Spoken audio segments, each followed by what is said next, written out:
Meanwhile, European Union heads of state will gather in Brussels on Thursday for a two-day meeting of the European Council. The leaders have a packed agenda which includes the situation in the Middle East, Russia's invasion of Ukraine and agreeing on the next EU budget. Alex Cadier reports from Brussels.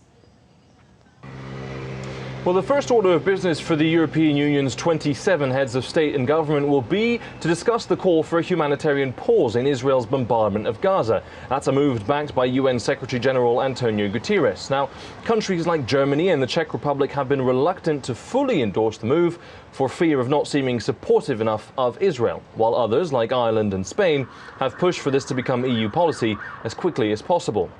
It would appear that leaders will almost certainly call for a humanitarian pause after the meeting, a move opposed for now by the United States.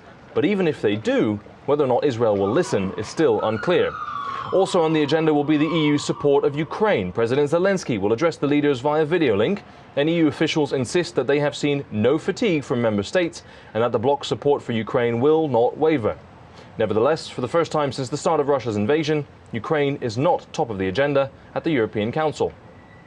Global turmoil aside, the EU leaders will also discuss the bloc's most contentious issue, migration.